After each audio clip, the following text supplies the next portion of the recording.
Last వీక్లో ఏమేమి cover చేస్తాం మనం? నో టైమ్స్ కవర్ చేస్తాం మనం. నో టైమ్స్లో మనకు గుర్తున్నాయి ఏంటి కొన్ని? One of the things that we covered is about Nephilim or the fallen ones. Fallen అంటే ఫాలెన్ ఏంజల్స్. నెఫ్లిమ్ గురించి డిస్క్రైబ్ చేసినప్పుడు ఏమంటారు ఇక్కడ? బెనహా ఎలోహీమ్ బనోత్ అదామ్. ఓకే, బెనహా ఎలోహీమ్ ఇస్ ద ఫాలెన్ ఏంజల్స్, బనోత్ అదామ్ is the daughters of Adam. వీళ్ళిద్దరికి పుట్టిన వాళ్ళే జాయింట్స్. ఓకే, మనం ఇంకోటి చూసాం ఏంటంటే ఈ జాయింట్స్ ఆల్మోస్ట్ అన్ని సివిలైజేషన్స్లో ఉన్నారు. జాయింట్స్ 12 సివిలైజేషన్స్ పేర్లు చూసాం, అన్ని సివిలైజేషన్స్లో ఉన్నారు. మరి ఇంత ఇదిగా అంతమంది రాస్తే కొద్ది నిజం ఉంటుందా దాంట్లో? ఉంటుంది కదా. ఇప్పుడు భారతదేశంలో ఏన్షియంట్ సివిలైజేషన్స్ హిస్టరీస్లో రాశారు జాయింట్స్ గురించి. అలాగే రోమన్ గ్రీస్ ఏన్షియంట్ హిస్టరీలో రాశారు. రోమన్ ఏన్షియంట్ హిస్టరీలో ఉంది, సుమేర్ ఏన్షియంట్ హిస్టరీలో ఉంది. ఓకే, సౌత్ అమెరికన్ సివిలైజేషన్స్లో కూడా రాశారు. ఇంతమంది జాయింట్స్ గురించి మెన్షన్ చేస్తే they should be some truth about it, isn't it కదా? కొన్ని ఎక్స్కవేషన్స్లో కూడా దొరుకుతున్నాయి, పెద్ద పెద్ద దుమ్ములు దొరుకుతున్నాయి, ఇంతే తలకాయలు. ఎక్కడి నుంచి వచ్చినాయి? That means joints actually existed, and these giants were born between the fallen angels and the women. Okay, ఇది ఎందుకు జరిగింది? ఇది why did this happen? We covered last time. This happened because of Genesis 3:15.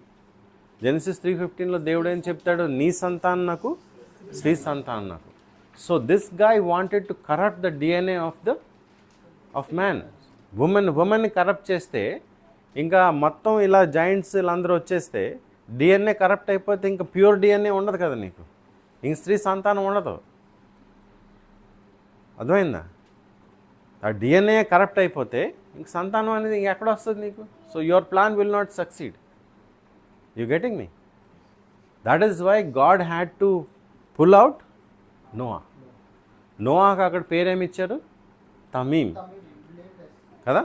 Tamim means blameless. Tamim is used in the New Testament, or not New Testament, even in the Old Testament. Tamim is used from Exodus onwards for a blameless, ante for a spotless lamb kada. ఈ బలి ఊటకి తెచ్చిన గొర్రెపిల్ల ఎలా ఉండాలి? స్పాట్లెస్గా ఉండాలి. It should be తమీమ్, it should be pure. Okay, so the many scholars thinking ఏంటంటే Noah was pure, Noah DNA corrupt అవ్వలేదు. ఓకే, నోవా డిఎన్ఏ నుంచి వాళ్ళ చిల్డ్రన్ డిఎన్ఏ కూడా కరప్ట్ అవ్వలేదు. అందుకని దేవుడు ఎంతమంది తీసుకుంటాడు వార్డులోకి? 8 మెంబర్స్. ఓకే, 8 మెంబర్స్ని వార్డులోకి తీసుకుంటాడు. 8 is generally considered the number for new beginnings. Okay, 8 మంది వార్డులోకి తీసుకుని దేవుడు ఆ వార్డులో మరి అన్ని యానిమల్స్ కూడా తీసుకుంటాడు. ఓకే, గుడ్ యానిమల్స్ని ఎలా తీసుకుంటాడు? మంచి యానిమల్స్, హోలీ యానిమల్స్ని 7 pairs. అన్హోలీ యానిమల్స్ ఎంతమంది తీసుకుంటాడు? 2 pairs. Okay, holy animals 7 pairs, unholy pairs. Holy unholy detailing ఎక్కడ వచ్చింది మనకి? లేవి కాండంలో వచ్చింది. మరి ఇక్కడ ఆది కాండంలో వీళ్ళకి ఎవరు చెప్పారు? నోవాకి. So God himself revealed all of that beforehand. Okay, కొంత మనకి తర్వాత తెలుసుకున్నా సరే, ఇప్పుడు సబ్బాత్ గురించి మాట్లాడుకున్నాం మనం. సబ్బాత్ మనకి దేవుడు రూల్స్ ఇచ్చినప్పుడు సబ్బాత్ వచ్చింది, కానీ సబ్బాత్ ఎప్పటి నుంచి ఉంది? 7వ రోజు నుంచే ఉంది. ఆది కాండం నుంచే సబ్బాత్ ఉంది మనకి. Okay, so these are things which we covered. ఈ లెజెండ్స్ ఇదిగో మనం కవర్ చేసాం కదా. Persia, Greece, India, Bolivia, Incas, Egypt, Assyria, Sumer, ప్రతి హిస్టరీలో వీళ్ళందరూ లెజెండ్స్ హిస్టరీలో they covered giants. Okay, next Satan's attack ఎందుకు చేశారు? ఇది మన I'll just skip this for some time. So we also covered that యేసుక్రీస్తు వారు ఏమంటారంటే నోవాహు దినముల వల్లే ఈ దినములు ఉండను, చివరి దినాలు.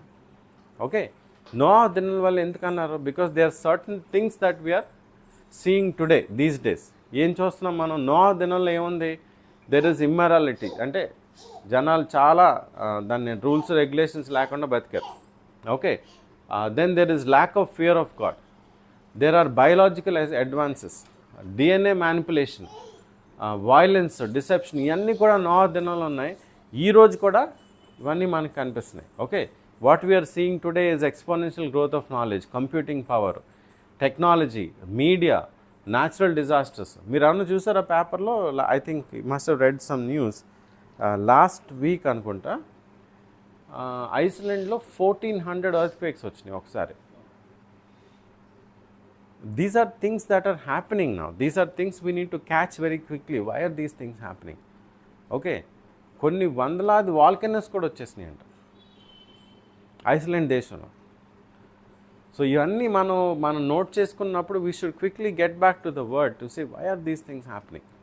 ఓకే, మన ఇస్రాయెల్ గాజా కాన్ఫ్లిక్ట్ కూడా we need to start looking back at the word. Okay, నా then of course we also saw in Genesis 8 ఆ వాడ ఏంటి, వాడ ఎంతకాలం ఉంది, ఎంత చూసాం. దాంట్లో మనం ఏం చూసాం? The significance of the day that the boat landed. Okay, ఏ రోజు అది కదా? 17th. This directly relates to Jesus. Jesus was crucified on the 14th of Nisan. He rose again on the 17th of Nisan. Okay, 17 is a number that we might want to look at. అందుకనే పరిశుద్ధాత్మ దేవుడు ఇక్కడ 17 నంబర్ని highlight చేస్తున్నాడు. ఇప్పుడు కూడా మనకు Bible చదువుతున్నప్పుడు ఒక డీటెయిలింగ్ వచ్చింది అనుకోండి, గమ్మున ఆగాలి మనం. ఈ డీటెయిల్ ఎందుకు ఇచ్చాడు ఇక్కడ so these are things that I would like all of us to learn. Bible చదువుతున్నప్పుడు గమ్మున ఏదైనా ఒక డీటెయిల్ ఉందనుకోండి, మీరు ఒక్క నిమిషం ఆగి ఆలోచించాలి. అక్కడ అదేంటంటే అది ఒక గన్ లాంటిది అనమాట. అక్కడ మనం తవ్వటం మొదలు పెడితే there will be lot of information there, right? ఆ విధంగా why did the holy spirit want you to know that it is the 7th month 17th day కదా? 7వ నెల 17వ రోజు ఏం జరిగింది? వాడ కదా? On the 7th month 17th day, what is happening here with Jesus Christ? ఇంత కోఇన్సిడెన్స్ ఉంటుందా లైఫ్లో ఎక్కడన్నా? Okay, now the other thing, what happened on the 17th day at the time of Moses? 7th month 17th day Moses టైంలో ఏం జరుగుతుంది? ఎర్ర సముద్రం పాయలే లాంటి నడుస్తున్నారు. సేమ్ డే, కొన్ని వేల సంవత్సరాలు డిఫరెన్స్ కదా? కొన్ని వేల సంవత్సరాల తేడాలో సేమ్ డేలో జరుగుతున్నాయి. You should understand the divine intervention of God, and God is so clear with dates. ఆయన అంత మైన్యూట్గా మనకి ఆ క్లారిటీ ఇస్తున్నాడు హోలీ స్పిరిట్ ఇక్కడ. So that is why it's important to note those things. Okay, then of course ఇది కొద్ది cover చేశాను నేను. 7th month 17th day ఏమవుతుంది? 17th day of 7th month. If you look at this, Jesus Christ in his first coming, he completed those feasts. Then ఈ feast గురించి తర్వాత ఇంకెప్పుడన్నా చెప్తాను, just passing reference ఇస్తున్నాను. ఇది ఎందుకు ఇచ్చానంటే ఈ ఫస్ట్ 4 feasts యేసుక్రీస్తు వారు ఫస్ట్ కమింగ్లో అయిపోయినాయి. ఓకే, ఆయన మొదటి భూమి మీద వచ్చినప్పుడు మొదటి రాకడలో ఈ ఫస్ట్ 4 feasts అయిపోయినాయి. ఓకే, ఫస్ట్ 4 feasts ఏంటివి? Passover, unleavened bread, first fruits, Pentecost. Passover ఏంటి? ఆయన మరణించటం.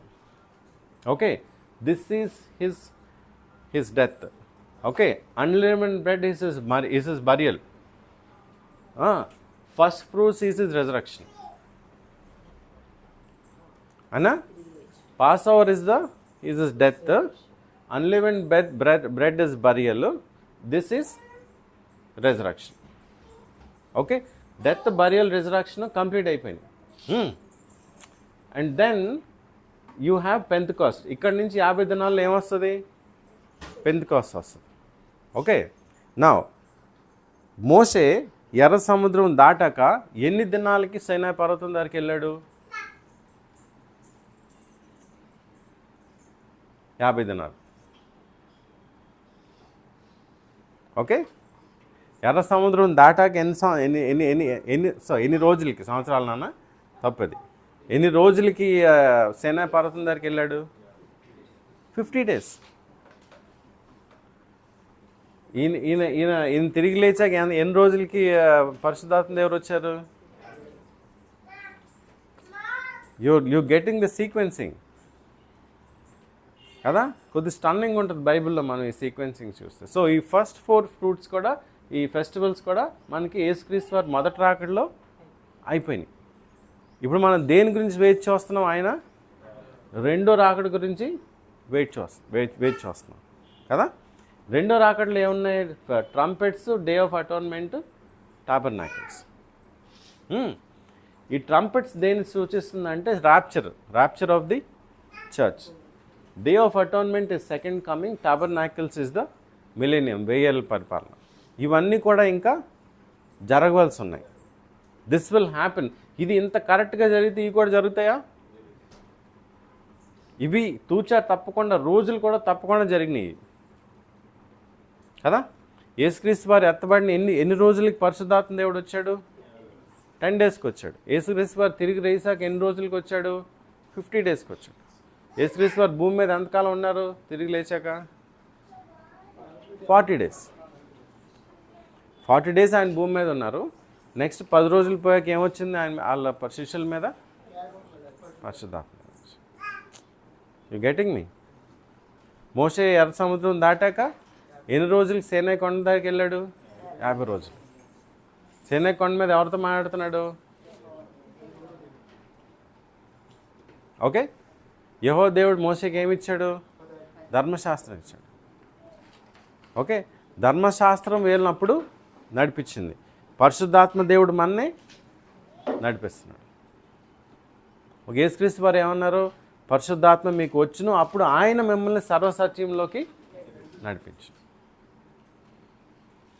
ఓకే, ధర్మశాస్త్రం ఆ మోషే ఇశ్రాయేల్ ప్రజలకి ఏం చేసింది? వాళ్ళని ఎలా నడవాలో ప్రతిదీ కూడా ధర్మశాస్త్రంలో రాసిచ్చాడు దేవుడు, ఇట్లా నడవండి అని. ఇవాళ రేపు మనకి హోలీ స్పిరిట్ ఏం చేస్తుంది?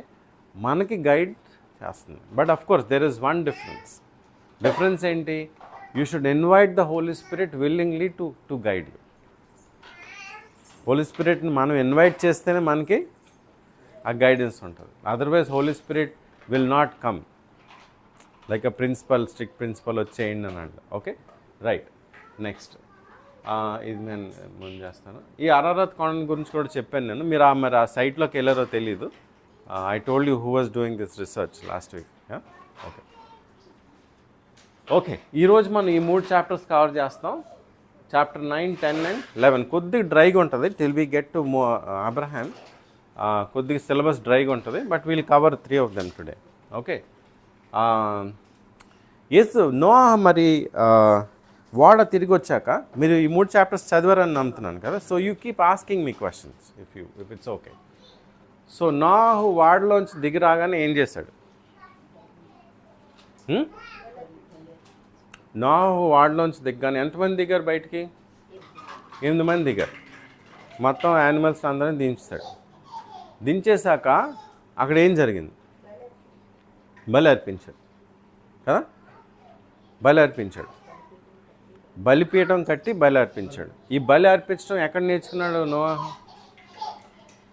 ఆదికాండం 4వ చాప్టర్ నుంచి ఉంది. ఇది మనకు తెలుసు. కయీన్ ఏబెల్ ఏం చేస్తున్నారు అక్కడ? సో కయీన్ ఏబెల్ బలి అర్పిస్తే మీరు దేవుడితో మాట్లాడగలరు అని ఎవరు చెప్పారు?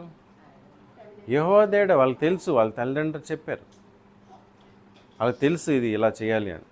ఓకే, సో ఇక్కడ నోహు వాడి నుంచి బయట రాగానే ఏం చేస్తున్నాడు? బలిపీఠం కట్టి బలి అర్పిస్తున్నాడు. బలి అర్పించగానే దేవుడు ఏం చేస్తున్నాడు? నోహతోటి నిబంధన చేసుకుంటున్నాడు. ఓకే, దేవుడు నోహంతో ఏం చేస్తున్నాడు? This is the first of the many covenants. Okay, there are covenants like this. ఇది నేను పంపిస్తాను మీకు. You can take a look. How many covenants are here? ఇవన్నీ కూడా దేవుడు అనేక వేరియస్ టైమ్స్లో మానవులతో చేసుకున్న నిబంధనలు. Okay, covenant is what? నిబంధన. It is a agreement between 2 people. Marriage is a కవనెంటా?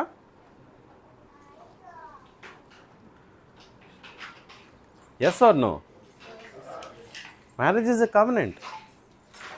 Okay, మ్యారేజ్లో ఏం చేస్తారు? చెప్తారు, ఇద్దరు వచ్చి పాస్టర్ గారి సమక్షంలో, సంఘం సమక్షంలో చెప్తారు, నేను ఇవి చేస్తాను, నేను రోజుకి ఒకసారే తిడతాను, నువ్వు నన్ను తిడితే నేను భోజనం పెట్టను, ఇవన్నీ ఇలా ఇదే కదా, ఇది చేస్తామా చేయమా? రాజేష్ చెప్తున్నాడు కరెక్ట్, ప్రిపేర్ అయిపోయి ఓకే. సో రోజుకి ఒకసారి తిడతాను, లేకపోతే నాకు కోపం వస్తే బయటికి వెళ్ళిపోతాను. So what you says, the man says certain things, right? The woman says certain things and all of them come to both of them come to a agreement. Covenant is a agreement. ఇక్కడ దేవుడు ఏం చేస్తున్నాడు? నోవాకి దేవుడికి agreement చేస్తున్నాడు. Okay, నా నోవాకి agreement చేసినప్పుడు agreement ఎంతమంది మధ్య? యూజువలీ బిట్వీన్ 2 people కదా, ఇద్దరు మనుషుల మధ్యన అగ్రిమెంట్ వస్తుంది కదా. మన దేవుడు మన వర్డ్ ఆఫ్ గాడ్లో చూసుకున్నట్లే అనేక మార్లు అగ్రిమెంట్ ఉంది. ఎక్కడ? ఫస్ట్ నోవా దగ్గర ఉంది ఒక అగ్రిమెంట్, నెక్స్ట్ అబ్రహాంతో అగ్రిమెంట్, నెక్స్ట్ మోషేతో అగ్రిమెంట్ ఉంది, నెక్స్ట్ దావీదుతో అగ్రిమెంట్ ఉంది. ఓకే, వీళ్ళందరితో అగ్రిమెంట్ ఉంది. దావీదుతో ఏంటి? నీ సింహాసనం మీద నిత్యంగా ఉంటుంది, నీ సింహాసనం ఎవడు తీడు. ఓకే, మోషేతో కవనెంట్ ఏంటి? మనకి ఇచ్చినప్పుడు మీరు ఇవి చేయండి, మీరు ఇది చేయకూడదు, ఈ అగ్రిమెంట్ ఉంది. Okay, but if you see interestingly, agreement is between how many people? 2 people, two people or 2 groups. Okay, ఆ అగ్రిమెంట్ ఎట్లా ఉంటుంది? హస్బెండ్ కొంచెం చెప్తాడు, వైఫ్ కొంచెం. This party says some, this party says some. ఇక్కడ నోవా ఏం చెప్పాడని, నేను ఇవి చేస్తానని?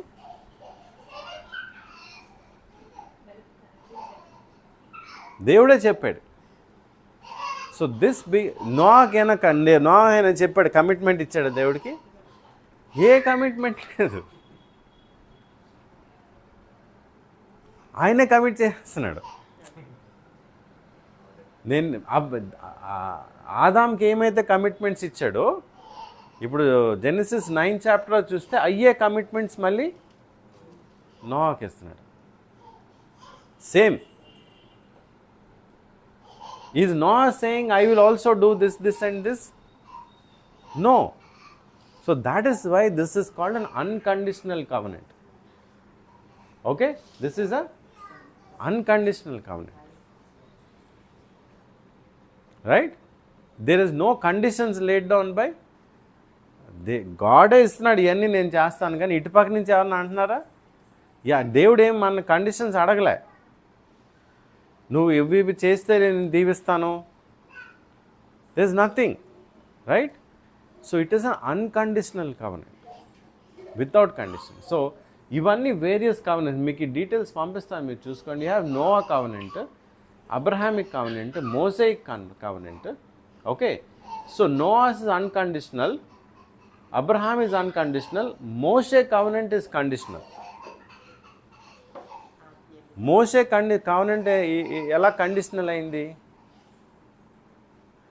దేవుడు అక్కడ మోసేకి ధర్మశాస్త్రం ఇచ్చినప్పుడు కండిషన్స్ కూడా ఇచ్చాడు. నువ్వు లోబడితే ఇది చేస్తాను, నువ్వు లోబడకపోతే కదా.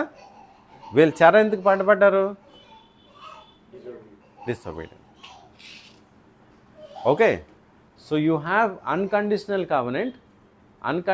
కవెనెంట్, మోసే ఇస్ కండిషనల్ కవెనెంట్.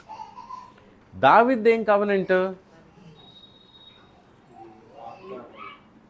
దావీద్ ఇస్ ఆల్సో అన్కండిషనల్ కవెనెంట్. దావీద్ అని ఏమైనా అడిగాడా నువ్వు ఇవి చేయని?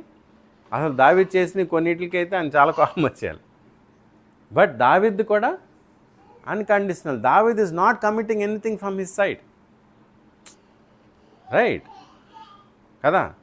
ఇప్పుడు నేను మేడం అన్కండిషనల్ కవెనెంట్,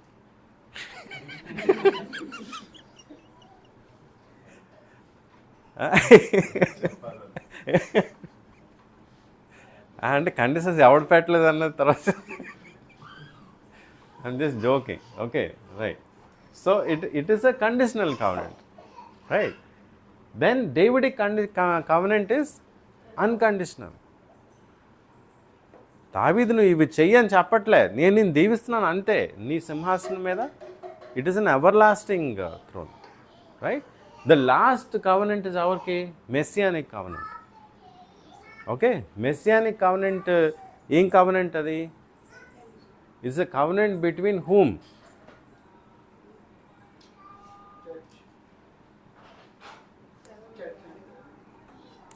అసలు యేసుక్రీస్తు టైంలో చర్చే లేదు కదా, ఆయనతో కవెనెంట్ ఎలా అవుతుంది? యేసుక్రీస్తు టైంలో చర్చ్ ఉందా? When church is non-existent, how will Jesus make a covenant with the church?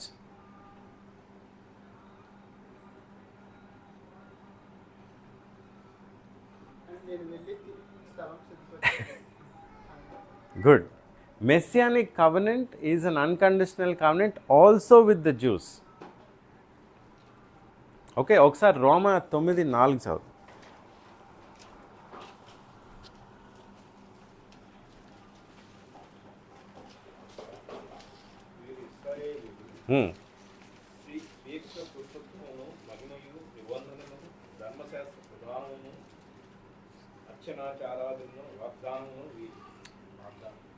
మళ్ళీ ఒకసారి చదవండి, ఒక్కొక్క వర్డ్ జాగ్రత్తగా చదువుదాం. ఏంటంటే అవి వీరు ఇశ్రాయేలీలు, వీళ్ళు ఏంటంట? మహిమయు నిబంధనలు. నిబంధన అంటే ఏంటి? కవెనెంట్స్ కదా. ఇంకా ధర్మశాస్త్రము, ఆచరణాచారాలు, వాగ్దానాలు వీరివే. పౌలు ఏం రాస్తున్నాడు అక్కడ? ఇవన్నీ కూడా ఎవరి అంట? ఇశ్రాయేలీలవే. మనకెలా వస్తున్నాయి?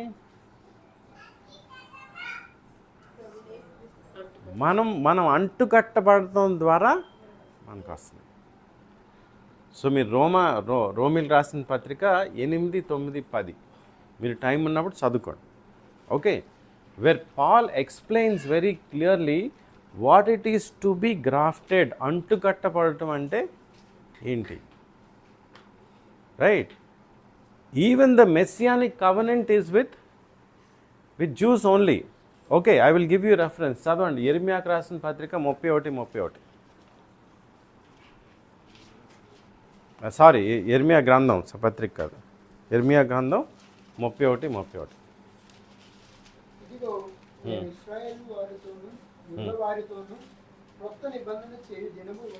ఎవరితో చేస్తున్నాడు కొత్త నిబంధన?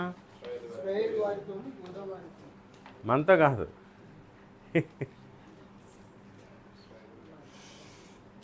You getting me? క్లారిటీ వచ్చిందా?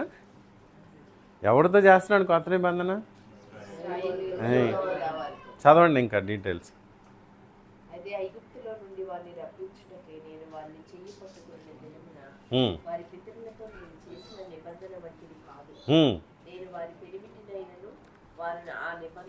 పితరులతో ఏం చేశాడు నిబంధన? అక్కడ చదవండి, డీటెయిల్స్ చదవండి జాగ్రత్తగా, లైన్ బై లైన్. నువ్వు చదువు నాన్న, ఒకసారి నువ్వు చదువుతున్నావు, నువ్వు చదువు.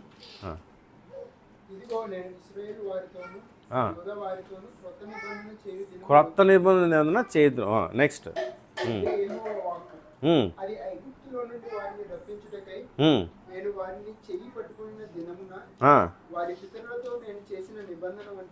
అటువంటిది కాదు. అప్పుడు చేసిన నిబంధన ఏంటి? పాత నిబంధన కదా. అప్పుడు చేసిన నిబంధన ఏంటి? 10 ఆజ్ఞలు, దాంతో వచ్చిన రూల్స్ అండ్ ప్రొసీజర్స్, పాత నిబంధన. ఓకే, చదువు నెక్స్ట్.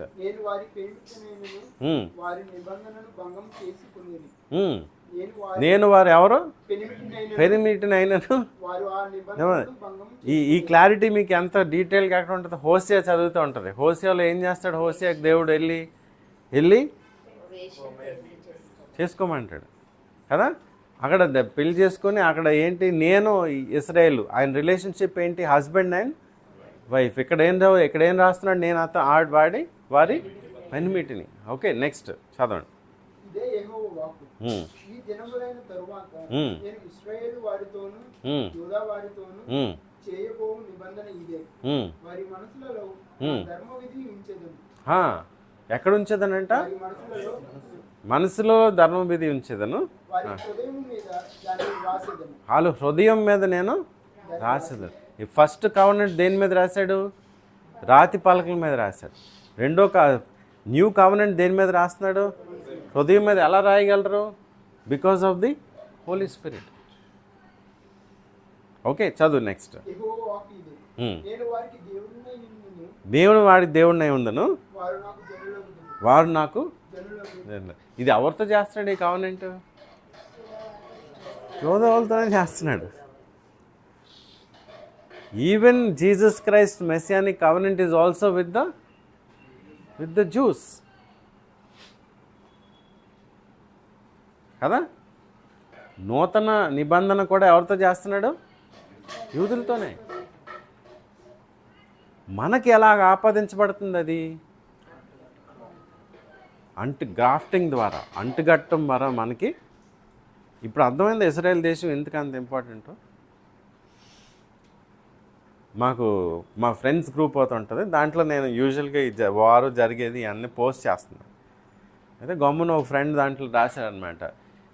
నేను రాత్రే రాశాడు కామెంట్, నేను ఇంకా జవాబు చెప్పలేదు. మనం అలాగా ఈ సైడ్ ఆడి సైడ్ తీసుకోకూడదు, ఇవాళ రేపు ఇజ్రాయెల్ దేశం అసలు చాలా భయంకరంగా ఉంది, అసలు అందుకని మన ఇజ్రాయెల్ సపోర్ట్ చేసే పరిస్థితే లేదని రాశాడు కామెంట్. నేను పొద్దున్న లేచి చదివి చాలా రిస్ట్రైన్ చేసుకున్నాను ఆన్సర్ చేయకూడదు. My only answer was, were they any different at the time of Jesus? ఈ రోజున ఇజ్రాయెల్ దేశం చూసి చాలా ఇదిగా ఉన్నారు, సెక్యులర్గా ఉన్నారు, ఇది అని మాట్లాడుతున్నాం, చాలా డిఫరెంట్. యేసుక్రీస్తు వారు అప్పుడు ఇంకేమైనా తక్కువ ఉన్నారు? వాళ్ళు ఇంకైనా బాగులాగా ఉన్నారు. వాళ్ళు యేసుక్రీస్తునే ఖాతరు చేయకుండా సిలువేస్తారు. ఏంటి, ఆయన దగ్గరుండి అన్ని అంత చెప్తే 3.5 సంవత్సరాలు ఆయన బాధ చేసి, సగం తిట్టి, సగం బతిమాలి, సగం బామాలి, అలా చేసిన వాడిని చంపేశారు కదా. ఇప్పుడు అలాంటి వాళ్ళని ఇప్పుడు కంపేర్ చేసుకుని లేదు ఇప్పుడు చాలా బ్యాడ్గా ఉన్నారు. అవసరమా అది? యు గెటింగ్ మీ? అయినప్పటికీ యేసుక్రీస్తు వారు వాళ్ళని ఏమంటున్నాడు? నా జనులు. ఏమంటున్నాడు వాళ్ళని? నా జనులు కదా. సిరోఫినిషియన్ ఉమెన్ ఒక ఆవిడ వచ్చి మా కూతుర్ని బాగు చేయమంటే ఏమంటున్నాడు? నేను ఎవరి కోసం వచ్చానంటాడు? యూదుల కోసం కదా. సమరయ స్త్రీతో మాట్లాడినప్పుడు దేవుడు ఏమంటున్నాడు? Salvation is of the juice. యోహాను రాసిన సువార్త 4వ అధ్యాయంలో 4వ అధ్యాయంలో salvation is of the juice. యూదుల వల్లే రక్షణ.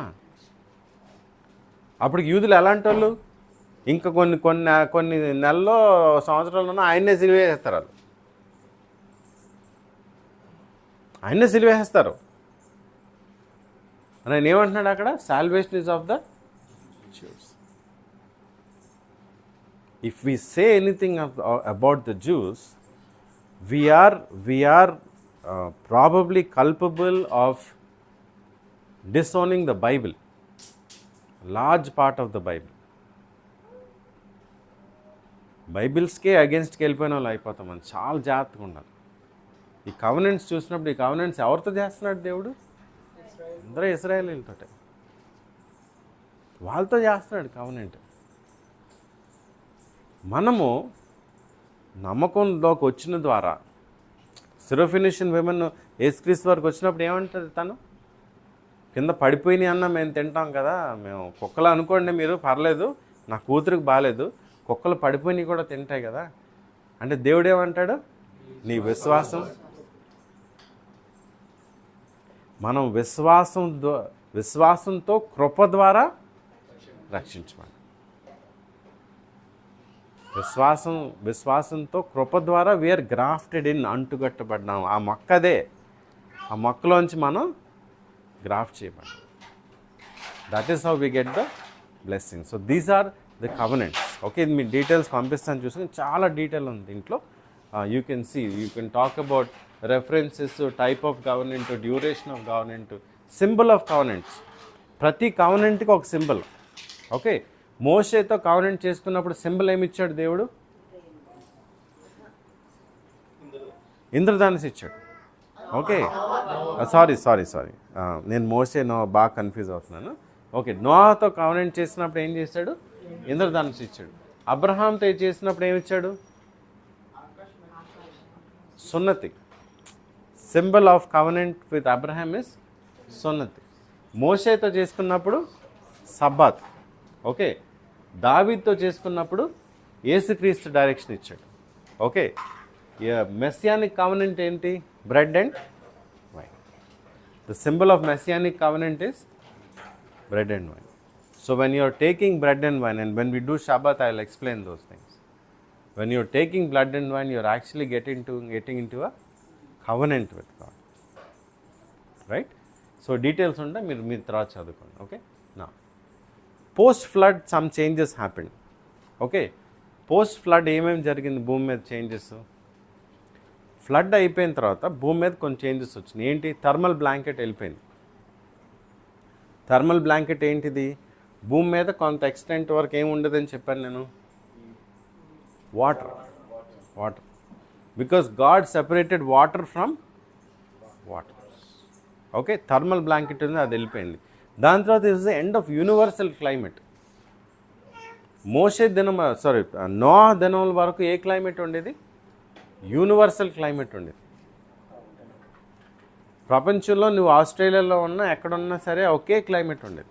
Okay, right. అప్పుడు అఫ్కోర్స్ ఆస్ట్రేలియా లేదు, ఆ డీటెయిల్స్ మనం కాసేపులో చెప్తాను నేను. ఓకే, సో అప్పుడు మొత్తం వరల్డ్ వైడ్ ఒకే క్లైమేట్ ఉండేది. ఆ క్లైమేట్ కూడా ఎలా ఉండేది? మంచి ఏసీ క్లైమేట్, చల్లగా. ఓకే, అప్పుడు వర్షం ఉండేదా? లేదు, వర్షం లేదు, చల్లగా ఉండేది. భూమి మీదకి సూర్యరశ్మి ఒక కొన్ని కిలోమీటర్స్ వాటర్లోంచి వచ్చేది. కిలోమీటర్స్ వాటర్లోంచి సూర్యరశ్మి వచ్చినప్పుడు ఎలా ఉంటుంది భూమి మీద? ఏం ఉండదు, యూవీ రేస్ ఉండవు. అందుకనే జనాలు చాలా కాలం బతికారు. మనకి ఈరోజు తొందరగా చనిపోవటానికి one of the biggest reasons ఏంటి? UV rays. ఇప్పుడు మీరు విలేజెస్లోకి వెళ్ళినప్పుడు పొలాల్లో పనిచేసిన వాళ్ళు చూడండి, వాళ్ళు 40 సంవత్సరాలకే చాలా ఓల్డ్గా కనిపిస్తారు. ఎందుకు?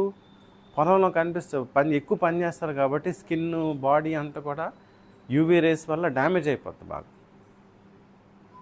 40 ఇయర్స్కే వాళ్ళు చాలా డ్యామేజ్ కనిపిస్తారు. ఇప్పుడు compare with some very rich people in the cities are sitting in ACs, no exposure, వాళ్ళు ఎలా ఉంటారు? 50-60 సంవత్సరాలకు కూడా చాలామంది మన ఫిల్మ్ స్టార్స్ ఉన్నారు 60 ఇయర్స్ కూడా full they are running around trees, gun shooting ఇవన్నీ నడుస్తున్నాయి.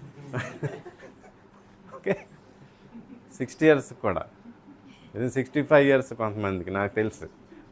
Okay, full romance is also happening. So why? Because they kind of they don't have the UV rays and everything. Okay, right.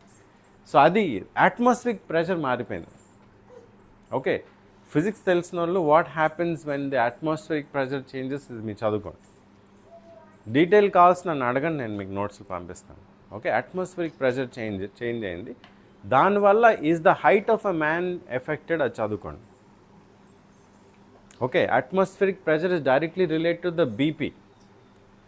మన atmospheric ప్రెషర్ని ఏం counter చేస్తుంది? మన blood pressure counter చేస్తుంది. ఆ pressure change అయింది. ఆ ప్రెషర్ చేంజ్ అయినందుకు did it effect the height of a man? Human beings అంత ఫ్లడ్ ముందు కొద్దిగా ఎత్తుకు ఉండేవారా? పరిస్థితి ఏంటి? అది మీరు సొంత రీసెర్చ్ చేసుకోండి. యా అవును, కరెక్ట్. ఎందుకు? వాళ్ళు ఎత్తుగా ఉండేవారు కొద్దిగా. తర్వాత ఏంటంటే లెంత్ ఆఫ్ డేస్ తక్కువైపోయినాయి. ఓకే, బిఫోర్ ఫ్లడ్ ఎంతకాలం బతికారు? యావరేజ్ 600, 700, 800 సంవత్సరాలు బతికేసారు. తర్వాత ఫ్లడ్ తర్వాత ఏమైంది? తక్కువ అయిపోయింది కదా, బిలో 100 వచ్చేసింది. తర్వాత మన కీర్తనలో దేవుడు ఏమంటాడు? 70-80కి చేస్తాడు, లిమిట్ చేస్తాడు. ఓకే, దాని తర్వాత ఓషన్స్ ఇంక్రీజ్ అయినాయి, ల్యాండ్ తక్కువైంది. Okay, oceans increase, the land decrease. Okay, now will actually pause here for some time, for 10 minutes. Pause వెళ్ళినప్పుడు వర్స్ బై వర్స్ వెళ్ళట్లేదు, మనం వర్స్ బై వర్స్ వెళ్తే ఇంకా డీటెయిల్ వెళ్ళొచ్చు, కానీ ఇంకా జెనిసిస్ 2-3 సంవత్సరాలు చెప్పుకోవాల్సి వస్తుంది మనకి అంత టైం లేదు కాబట్టి I'm just jumping and running a little bit. ఇక్కడ మీరు చూసినట్లయితే చాప్టర్ 9లో ఇదొక సన్నివేశం, అది ఇంపార్టెంట్. హామ్ చేసిన ప్రాబ్లం. ఓకే, ఇక్కడ మీకు చాప్టర్ 8లో ఏముంటుంది? నోవాహు ల్యాండ్ అయ్యాడు. నోవాహు ల్యాండ్ అయ్యాక దేవుడు నోవాహుతో కవెనెంట్ చేసుకున్నాడు, నిబంధన చేసుకున్నాడు. నిబంధనలో దేవుడు అనేక విషయాలు నేను చేస్తానంటే మనం కవర్ చేశాను. అయితే మీరు చాప్టర్ 9 వచ్చేసరికి ఇక్కడ పాపులేషన్ పెరిగింది, కొద్దిగా పాపులేషన్ పెరిగింది. దాని తర్వాత ఏంటంటే నోవాహు కూడా వ్యవసాయం చేస్తున్నాడు. వ్యవసాయం చేసి అక్కడ ఏమైనా ఉంటుందంటే ఆయన వెనియార్డ్ వేసాడు కదా, ద్రాక్ష తోట వేసాడు. ద్రాక్ష తోట వేసి వైన్ తయారు చేసుకున్నాడు. వైన్ తయారు చేసుకుని ఇక్కడ మనకి ఏం కనిపిస్తుంది అంటే వైన్ అతను తయారు చేసుకుని తాగినట్టు ఉంటుంది. ఓకే, వైన్ తీసుకున్నట్టు ఉంటుంది.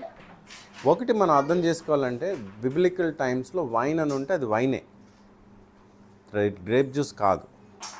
Okay, the time of Jesus also it was pure wine, right? So I was just telling, ఇప్పుడు చిన్న స్మాల్ టాక్లో చెప్పాను నేను, యేసుక్రీస్తు వారు పేరు పడిపోయాడు ఆయన. ఏంటి, ఈయన పాపులతో వాళ్ళతో కూర్చుని మందు తీసుకుంటున్నాడు, ఈయన వాళ్ళతో తింటున్నాడు, వాళ్ళతో మత్తుడైపోతున్నాడు. అది మీకు తెలుగులో మరి మత్తుడైనట్టుందా? మత్తుడు అవడం అంటే ఏంటి? ఆల్కహాల్ కదా, ఈ పేరు పడిపోయాడు ఆయన. సో ఆ పేరు ఎందుకు పడ్డాడు అన్నది మనం అర్థం చేసుకుంటాక I said I will teach you later what is the relationship with eating. Okay, so అది మనం కవర్ చేద్దాం. అయితే ఇక్కడ 9వ అధ్యాయం వచ్చేసరికి ఇక్కడ వైన్ అది ఇతను స్టార్ట్ చేసుకుని ఇతను కూడా మత్తుడు అవుతాడు. నోవాహు కూడా మత్తుడైనప్పుడు ఒక రకమైన పాపం జరుగుతుంది అక్కడ. ఈ పాపం ఏమన్నది మనకి బైబిల్ క్లారిటీ ఇవ్వదు. సో నేను కొద్దిగా నాకు తెలిసిన రబ్బినికల్ టీచింగ్స్ చదివాను. ఓకే, బైబిల్లో చాలా చోట్ల మీకు క్లారిటీ తక్కువ ఉన్నప్పుడు కొద్దిగా ఈ రాబాయిస్ టీచింగ్స్ తీసుకుంటే మనకు కొద్దిగా అర్థం వస్తుంది. ఓకే, చాలామంది ఓల్డ్ టైం రాబాయిస్ ఉన్నారు, వాళ్ళ గురించి కూడా నేను ఒక సెషన్ చేస్తాను. సో ఈ రాబాయిస్ వాళ్ళ టీచింగ్ చదివితే మనకు కొద్దిగా అర్థం చేసుకోవచ్చు. ఇంకోటి మనం అర్థం చేసుకోవాల్సింది ఏంటంటే యేసుక్రీస్తు వారు వచ్చే సమయానికి కూడా there were a lot of rabbis who used to interpret the Bible and tell. Old testament కూడా రాబాయిస్ చాలామంది దాని అర్థాలు చెప్పేవారు. రబ్బాయిలకు కూడా అందుకనే అంత స్టాండింగ్ ఇజ్రాయెల్ వాళ్ళ సొసైటీలో రబ్బాయి అంటే చాలా హై స్టాండింగ్. ఇప్పుడు మీరు అర్థం చేసుకోండి, ఒక రబ్బాయి ఏంటంటే సోషల్ పిరమిడ్లో చాలా హైలో ఉంటారు వాళ్ళు. అతి జ్ఞానం గల వాళ్ళు, దేవునితో సాన్నిహిత్యం కలిగిన వాళ్ళు, దేవుని వాక్యాన్ని ఇంటర్ప్రెట్ చేసి చెప్పేయగలవారు వీళ్ళు రబ్బాయిస్. ఇక్కడ 2 అంశాలు మీరు అర్థం చేసుకోవాలి. ఒకటేంటంటే శిష్యుల్ని దేవుడు ఇలా పిలవగానే పరిగెత్తి ఎందుకు వెళ్ళిపోయారు కదా. నువ్వు నన్ను వెంబడించానుగానే క్వశ్చన్లు లేవు, ఎందుకు వెంబడించేస్తారు? ఎప్పుడన్నా అర్థం చేసుకున్నామా? ఎప్పుడన్నా క్వశ్చన్ చేసామా? ఎందుకు వెంబడించేశారు? నువ్వు రా వెంబడించంటే no questions asked. Why? The reason is rabbis had such a high standing. So let us understand the education system in ancient Israel. Education system ఏంటి? వీళ్ళకి 13 సంవత్సరాలు వచ్చే వరకు తోరా చదివించేవారు. 6 సంవత్సరాల వరకు వాళ్ళని పట్టుకోరు, బాల్యంలో ఎవరు పట్టుకోరు, వాళ్ళ పని ఆడుకోవడమే, తినడం ఆడుకోవడం. 6 సంవత్సరాల నుంచి 13 సంవత్సరాల వరకు తోరా బట్టి వచ్చేయాలి వీళ్ళకి. అందుకనే చాలామంది యేసుక్రీస్తు వారి సమయంలో ఆయన బోధ చేస్తున్నప్పుడు ఆయన క్వశ్చన్స్ అడిగేవారు, డైరెక్ట్గా క్వశ్చన్స్ అడిగేవారు. కొన్ని జవాబులకి వాళ్ళకి కోపాలు వచ్చేస్తుండే. ఇప్పుడు నువ్వు మోషే గురించి పెద్ద తెలియదు అనుకో, నేను మోషే గురించి నేను మాట్లాడితే నీ కోపం వస్తుందా? రాదు. ఈ కోపం ఎందుకు వచ్చింది? ఎందుకంటే చాలా బాగా తెలుసు కాబట్టి. Okay, so from 7 to 13 years వీళ్ళకి తోరా బాగా నేర్పించేవారు. 13 to 18 ఏంటంటే నెక్స్ట్ లెవెల్ ఎడ్యుకేషన్. అది అందరూ చేసేవారు కాదు, కొద్ది గొప్ప వాళ్ళు, ఎఫోర్డ్ చేయగలిగిన వాళ్ళు చేస్తూ ఉండరు ఆ ఎడ్యుకేషన్. నెక్స్ట్ 13 నుంచి 18కి ఏంటంటే వీళ్ళు ఒక స్కిల్ నేర్చుకునేవారు. ఏదన్నా ఒక స్కిల్ నేర్చుకుని ఆ స్కిల్ ప్రకారం వాళ్ళ ఉద్యోగానికి వెళ్ళిపోవాలి 18 సంవత్సరాలు. ఈ 13 to 18 you will be apprentice లాగా ఎవరో ఒకరి దగ్గర ఉండి స్కిల్ నేర్చుకుని ఆ స్కిల్, కార్పెంటర్ అయితే కార్పెంటరు, ఇంకేనా మామూలు మ్యాసన్ అయితే మ్యాసను, ఫార్మర్ అయితే ఫార్మర్, ఏదో ఒకటి నేర్చుకుని వెళ్ళిపోవాలి. Beyond 18 education only continue if you are called by a rabbi. 18 సంవత్సరాల తర్వాత జ్ఞానము, ఈ పర్సూట్ ఆఫ్ నాలెడ్జ్ ఎప్పుడు కంటిన్యూ అయ్యేదంటే మీకు రాబాయ్ ఎవరన్నా పిలిచినప్పుడు ఎడ్యుకేషన్ అన్నది కంటిన్యూ అయ్యేది. బియాండ్ 18 ఏంటి, మీకు గ్రాడ్యుయేషను, పోస్ట్ గ్రాడ్యుయేషను, పిహెచ్డి కదా మన వాడికి భాషలో కదా. నౌ ఆ రబ్బాయి నిన్ను పిలవడం అంటే ఏంటి? రబ్బాయి ఇజ్రాయెల్ సొసైటీలో రబ్బాయి నిన్ను పిలవడం అంటే నీకు డైరెక్ట్గా పిహెచ్డి అడ్మిషన్ ఇచ్చినట్టు అనమాట. అర్థమైందా?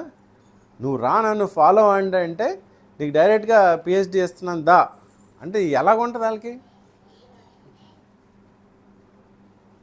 ఇప్పుడు మీరు ఏలియా ఒకసారి ఏలియా ఏం చేస్తున్నాడు? ఈయన పనిలో ఉన్నాడు, డీప్ వర్క్లో ఉన్నాడు. ఆయన పొలం దగ్గరికి వెళ్ళి నువ్వు రా అంటే ఆడి ఇంకేం లేదు, ఆయన as it is. That was the standing of rabbis. So Jesus already ఆ స్టాండింగ్ ఉంది కాబట్టి సొసైటీలో వీళ్ళు శిష్యుల్ని నువ్వు రా అంటే వీళ్ళు ఏం చేశారు? వెంటనే. నా ద సేమ్ రాబాయ్, ఇంత స్టాండింగ్ ఉన్న ఆయన వెళ్ళి పాపులతోటి వీళ్ళందరితో కలిసి చక్కగా రండ్రా నేను అందరం గ్యాదర్ చేసి వీళ్ళతో భోంచేసినప్పుడు ఈ పరిసయ్యులకి ఎలా ఉంటుంది? పరిసయ్యుల్లో నిజంగా లాట్ ఆఫ్ నాలెడ్జ్ ఉన్నట్టు రబ్బాయి అవుతాడు. ఈ రబ్బాయి పరిసయ్యులకి టాప్ ఉన్న వాళ్ళందరికీ ఏమనిపిస్తుంది? అసలు అదొకలాగా ఉండదా? ఈయనేంటి ఇంత జ్ఞానవంతుడు, ఏంటి ఈ రబ్బాయి ఇంటర్ప్రిటేషన్ చెప్పినాడు, మిరకల్స్ చేసాడు, ఈడేంటి ఇతనేంటి వీళ్ళతో వెళ్ళి కూర్చోండి. ఓకే, ఆ డీటెయిలింగ్ ఈ స్టోరీ ఎక్కడితో ఆపేస్తాను, నేను నెక్స్ట్ టైం కవర్ చేస్తాను. Okay, why this happen and why that questioning, right? So ఇక్కడ ఏం జరిగిందంటే నేను వైన్ గురించి వెళ్ళి ఇట్లా డైవర్ట్ అయ్యాను, దట్స్ ఓకే. సో ఇక్కడ నోవాహు he got drunk, something happened. Okay, ఏం జరిగిందో మనకు తెలీదు. ఇంకొక ఇష్యూ ఏంటంటే నోవాహుకి ఎంతమంది కుమారులు, ఎవరి పేర్లేంటి? పెద్దోడు ఎవడు? ఎక్కడన్నా రాసుందా?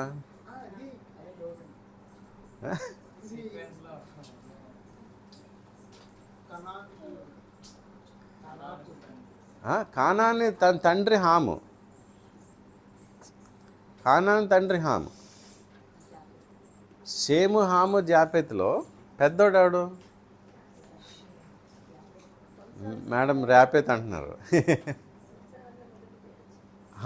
సో అప్పుడప్పుడు యాపేత్ ఇస్తారు, అప్పుడప్పుడు షేమ్ని ఇస్తున్నారు.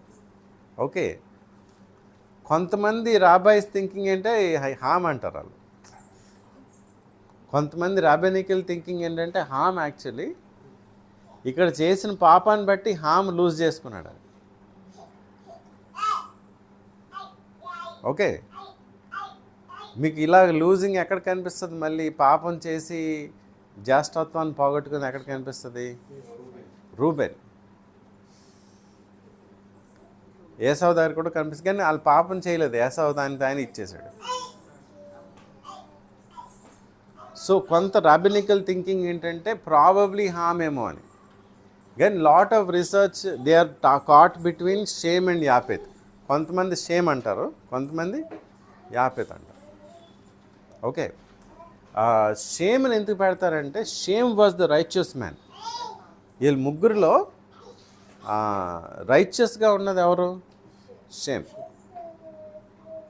ఓకే, రైచియస్గా ఉన్నాడు షేమ్ కాబట్టి చాలాసార్లు ఆయన పేరే ఫస్ట్ మెన్షన్ అయ్యి. Okay, shame name is mention first. అందుకనే షేమ్ హామ్ యాపేత్ అని సీక్వెన్స్గా వచ్చింది. Okay, right, very good, nice నాన్న.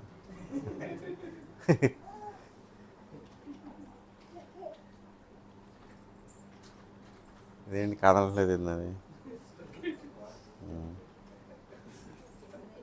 ఏం చేసిందా? Okay okay, all right. So ఇక్కడ చేసిన పాప మీద మనకు తెలియదు. అంటే బైబిల్ ప్రకారం ఏంటంటే హామ్ వెళ్ళి తన తండ్రి వస్త్రాలు లేకుండా పడి ఉండడం చూడటమే పాపం అంటారు. చాలామంది రబ్బాయిస్ అగ్రీ అవ్వరు దానికి. గమ్ముని అంటే తెలియకుండా చూసే ఉండొచ్చు కదా, అది పాపం ఎట్లా అవుతుంది? So the thinking is something else happen. Ham వాడి కుమారుడు కానాను,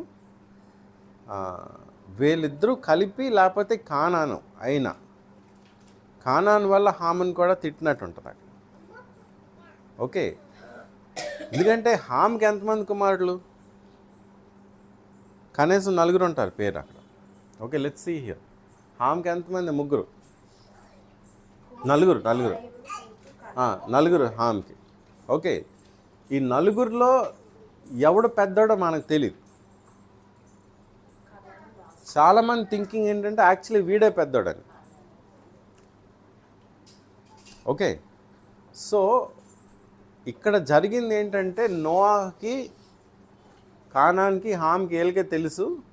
బైబిల్లో తెలిసే ఉంటుంది రైటర్స్, కానీ వాళ్ళు రాయలేదు, పరిశుద్ధాత్మ దేవుడు రాయించలేదు మోషే తాత. సంథింగ్ హ్యాపెండ్ వేర్ నోవాహు హామ్ని తిడతాడు, కానాన్ని కూడా. దాని ప్రకారం కానాన్ని కూడా ఆ కర్స్ వస్తుంది, ముగ్గురికి ఆ కర్స్ వస్తుంది. ఓకే, సో ఎక్కువ లేదు కాబట్టి నేను అక్కడ దాకే వదిలేస్తున్నాను, right? But I'm telling you what is the basic thing. So ఇక్కడ సెకండ్ హాఫ్ ఆఫ్ చాప్టర్ 19లో ఈ హాము కానాన్ చేసిన పాపం గురించి ఉంటుంది. ఓకే, దాని తర్వాత మనకి డీటెయిలింగ్ ఏమొస్తుందంటే towards the end of this chapter, I think is in chapter 10, నాకు తెలీదు. ఇక్కడ we see the descendants of Noah. ఈ టోటల్ ఎంతమంది అంటే 70 మంది. ఓకే, నోవా నుంచి వచ్చిన వాళ్ళు ఎంతమంది? టోటల్ 70 మంది. ఓకే, ఇస్రాయేల్ ఐగుప్తులోకి వెళ్ళిన వాళ్ళు ఎంతమంది? 70. రైట్, ఐగుప్తులోకి వెళ్తున్న ఎంతమంది? 70 మంది. And these 70 are known to be the origin of the nations. So చాలామంది స్కాలర్స్ ఏంటంటే రాబాయిస్ థింకింగ్ ఏంటంటే the number of nations in the world were 70. Okay, 70 nations starting, original nations 70. ఈరోజు యునైటెడ్ నేషన్స్లో 200 పైనే ఉన్నారు nations, but the original nations were suppose to be 70 nations. And వీళ్ళ details ఇక్కడ నేను ఇస్తాను, డీటెయిల్స్ మీరు చూసుకోండి. అండ్ దిస్ ఈజ్ హౌ వాళ్ళు డివైడ్ అయిపోయారు. ఓకే, హామ్ సంతతి వారు ఎక్కువ ఆఫ్రికాలో, షేమ్ సంతతి వారు వీళ్ళు. ఓకే, వీళ్ళు జాపెత్ సంతతి వారు. సో మోస్ట్ ఆఫ్ యూరప్ జాపెత్ సంతతి వారు, ఈ మిడిల్ ఈస్ట్ ఎక్కువ షేమ్ సంతతి వారు, ఇటుపక్క అంతా హామ్ సంతతి వారు. ఓకే, మనకి నెక్స్ట్ ఒక క్యారెక్టర్ వస్తాడు, నిమ్రోద్ అని. నిమ్రోద్ ఎవరు సంతతి వాడు? చదివే ఉంటారు ఆల్రెడీ. హామ్ సంతతి వాడు. అయితే ఇక్కడ హామ్ వాళ్ళు ఉన్నారు కదా, మనోడు వచ్చి ఇక్కడ కట్టాడు రాజ్యం.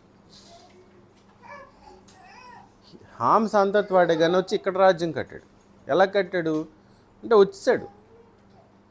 ఒరిజినల్గా హామ్ సంతతి వారు నార్త్ ఆఫ్రికా, ఆ ఏరియాస్, సౌత్ ఆఫ్రికా అంతా, మిడిల్ ఆఫ్రికా అనుకో, సౌత్ కాదు. షేమ్ వాళ్ళు ఇక్కడ, యాపెత్ వాళ్ళు అక్కడ. మీకు క్వశ్చన్ రావచ్చు, ఇండియన్స్ చైనీస్ ఎక్కడ కనెక్ట్ అవుతారు? రావాలి కదా క్వశ్చన్.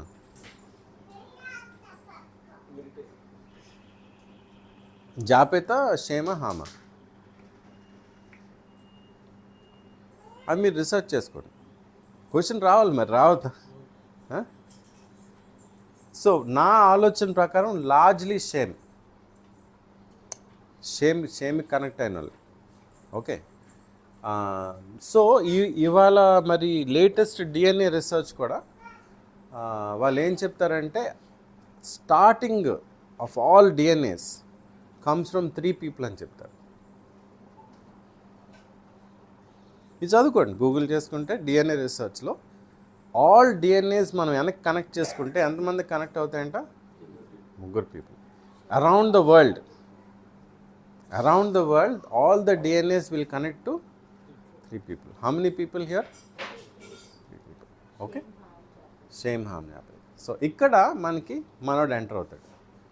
This man Nimrod. మేము 10th chapter వచ్చేసరికి ఈయన ఎంటర్ అయిపోతాడు. నిమ్రోద్ గురించి కొన్ని డీటెయిల్స్ ఏంటంటే, Nimrod was the first world ruler. పరాక్రమశాలి అని ఉంటుంది. అక్కడ ఆ రోజుల్లో ఒక డిక్టేటర్ని డిస్క్రైబ్ చేయటానికి ఆ వర్డ్ వాడేవారు. తెలుగులో పరాక్రమశాలి ఉంది, ఇంగ్లీష్లో హంటర్ అని ఉంటుంది. ఇంగ్లీష్లో హంటర్ అని ఎక్కువ ఉంటుంది, ఇక్కడ తెలుగులో పరాక్రమశాలి. ఇది తెలుగు బైబిల్ ట్రాన్స్లేషన్లో కొంత హీబ్రూ నుంచి గ్రీక్ నుంచి తీసుకున్నా డైరెక్ట్గా. సో వేటగాడని ఉందా? సో హంటర్, యెహోవా ఎదుట పరాక్రమం గల వేటగాడు. సో వెరీ బ్రేవ్ వారియర్ అనమాట. సో డిక్టేటర్ని డిస్క్రైబ్ చేయటానికి అలా వాడారు. Is the first world dictator. అయితే మనోడు ఏంటంటే he founded the first global empire. Okay, ఈ బాబిలోన్ అన్న ఏరియాలో he founded this empire. So ఈయన ఎక్కడ ఎంపైర్ ఫౌండ్ చేశాడంటే ఈ ఏరియాలో, ఇక్కడ. Okay, now this is called the fertile crescent. దీన్ని ఏమంటారు? ఫర్టైల్ క్రెసెంట్ అంటారు. క్రెసెంట్ అంటే ఏంటి? అర్ధచంద్రాకారంలో ఉన్నదాన్ని క్రెసెంట్ అంటారు. ఓకే, ఇది మోర్ ఆర్ లెస్ అలాగే ఉంటుంది, అర్ధచంద్రాకారం. ఓకే, మీకు బైబిల్ మొత్తం ఇక్కడే జరిగింది. ద హోల్ బైబిల్ ఇక్కడి నుంచి ఇక్కడికే జరిగింది, ఎక్సెప్ట్ లెటర్స్ ఆఫ్ పాల్ కొన్ని ఆయన బయట నుంచి రాశాడు. మిగతా బైబిల్ అంతా కూడా ఇదే ప్రాంతంలో. ఇన్ఫ్యాక్ట్ మ్యాక్సిమం బైబిల్ మీకు ఇక్కడే. ఈ ఫర్టైల్ క్రెసెంట్ కొద్దిగా ఐగుప్తు. ఓకే, ఇది కొద్దిగా ఎక్స్టెండ్ చేసుకుంటే ఇలా 5 books కట్టుకోవచ్చు. మోస్ట్ ఆఫ్ ద బైబిల్ ఇక్కడే. దానియేలు గ్రంథము ఈ చెరపట్టిన సమయం ఏంటి? ఇక్కడ. ఓకే, అబ్రహాం ఎక్కడవాడు? ఇక్కడోడు. అబ్రహాం స్టార్టింగ్ ఎక్కడి నుంచి? ఉర్. చాప్టర్ 12లో 11 నుంచి స్టార్ట్ అయిపోతుంది, తెరాహ్ నుంచి. అబ్రహాం ఫాదర్ తెరాహ్ ఎక్కడవాడు? ఊరు నుంచే వచ్చింది కరెంట్ ఇరాక్ అన్న నేమ్. ఇరాక్ దేశం. ఇప్పుడు ఇక్కడ ఉన్న దేశం కూడా ఇరాక్ దేశమే. అక్కడి నుంచే పేరు వచ్చింది, ఊరు నుంచి. ఇక్కడి నుంచి స్టార్ట్ అయ్యి మనోడు తెరాహ్ ఉన్న సమయంలో ఇక్కడి నుంచి స్టార్ట్ అయ్యి ఇలా నినివే దాటి ఇక్కడ క్యాంప్ వేస్తారు వాళ్ళు, తెరాహ్ చనిపోయే వరకు. ఓకే, తెరాహ్ చనిపోయాక అబ్రహాం మళ్ళీ బయలుదేరి ఇలా వచ్చాడు. అయితే ఇలాగ ఇంతకు వెళ్ళేవారు కాదు జనాలు.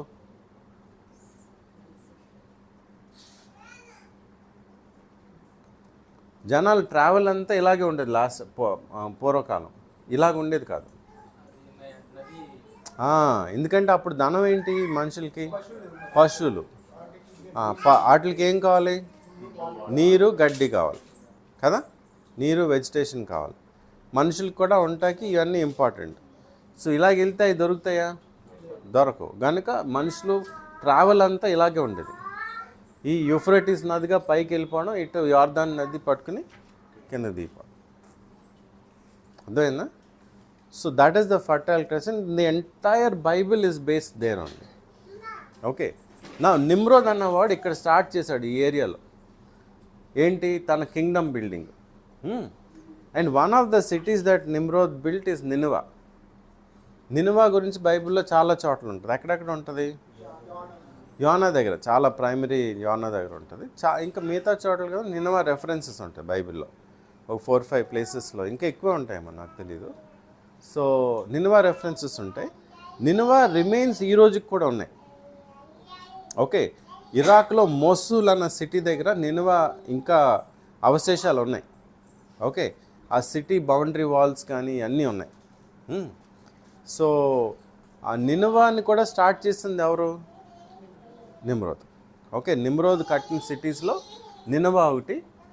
దాని తర్వాత బబులోన్ అన్న ఈ సిటీని మనోడు స్టార్ట్ చేశాడు. Okay, that is the starting of the Babylonian, అంటే start of the Babylonian domination.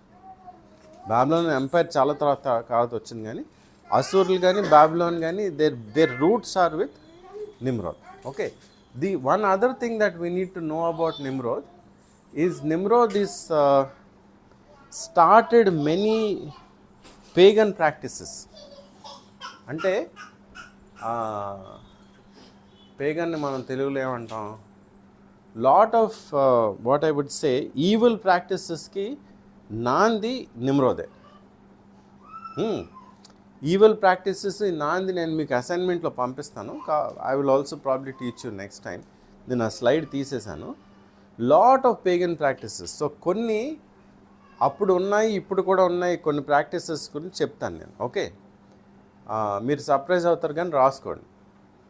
Nimrod కాలం నుంచి వచ్చే ప్రాక్టీసెస్, అది ఈరోజు సంఘంలో కూడా దూరిపోయిన ప్రాక్టీసెస్ కొన్ని.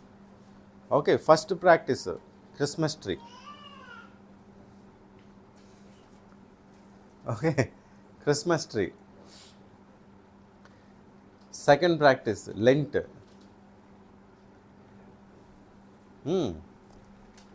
Third practice worship of Mary.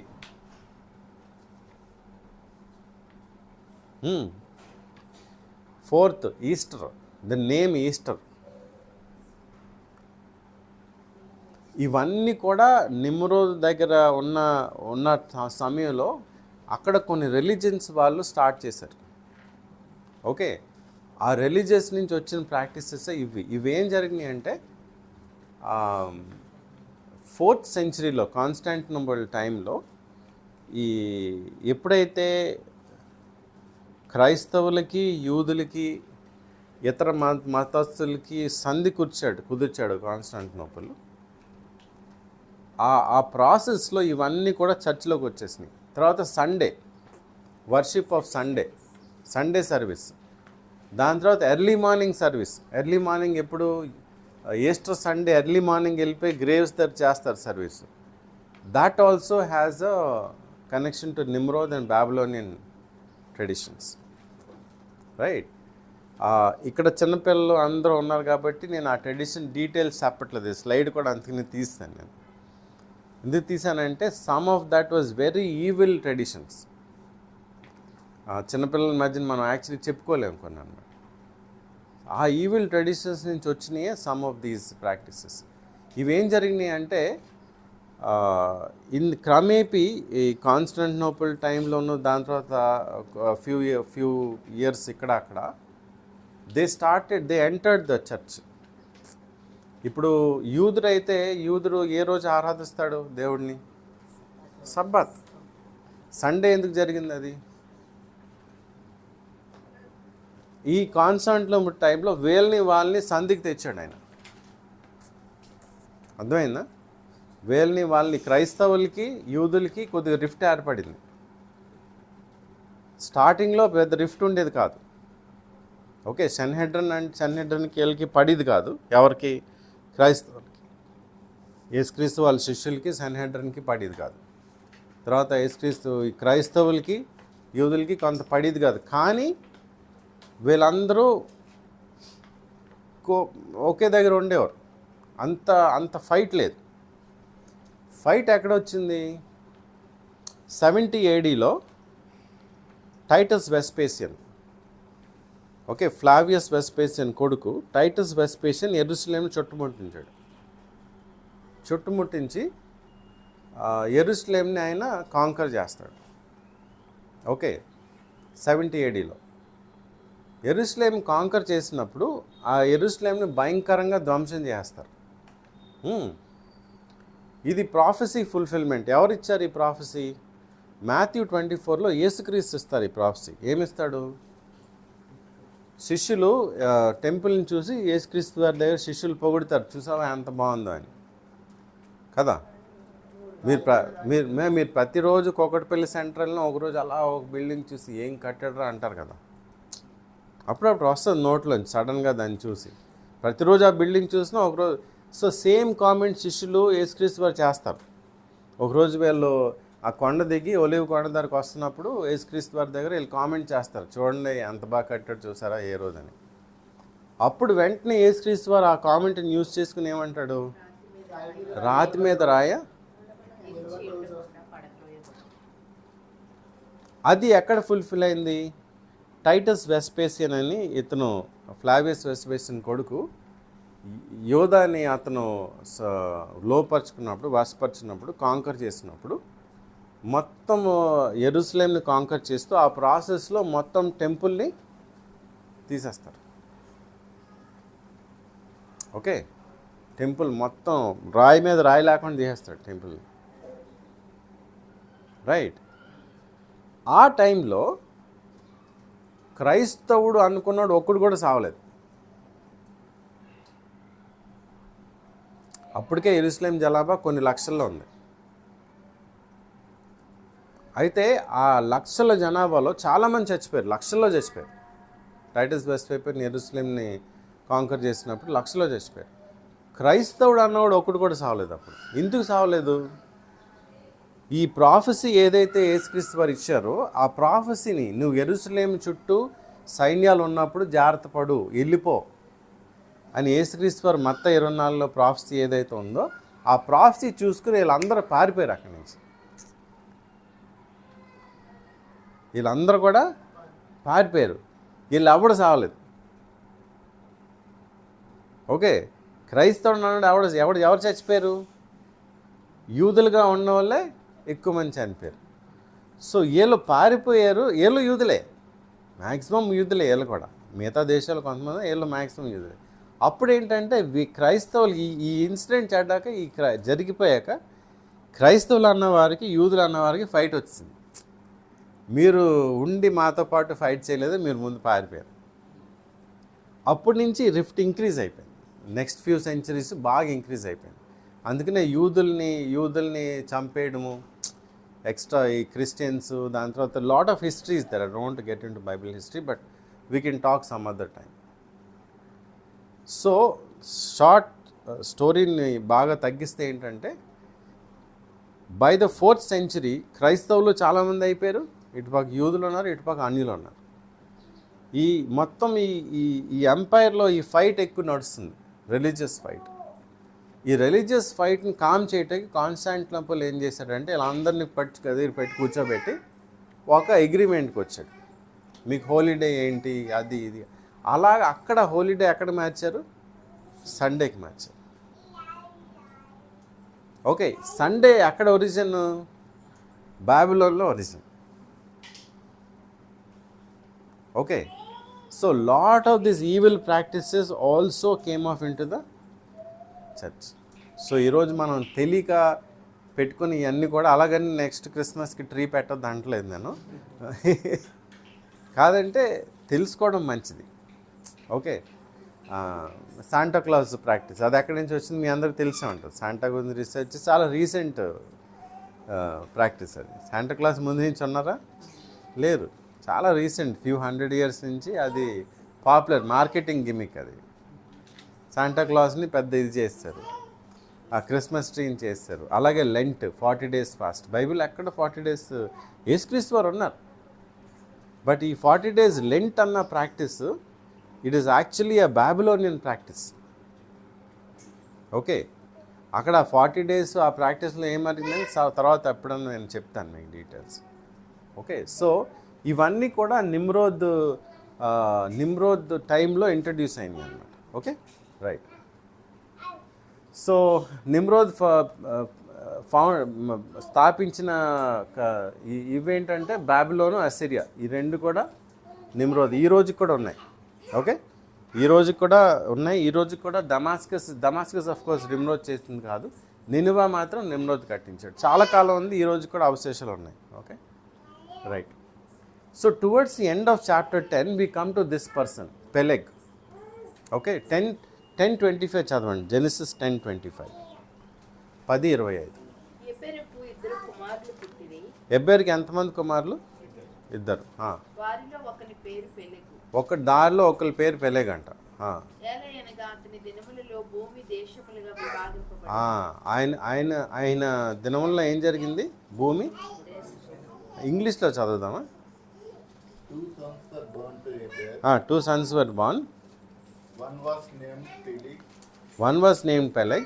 Because in his time earth was divided. The earth was divided. ఇక్కడ తెలుగులో రాంగ్ ట్రాన్స్లేషన్, డిఫరెంట్ ట్రాన్స్లేషన్ ఉంది.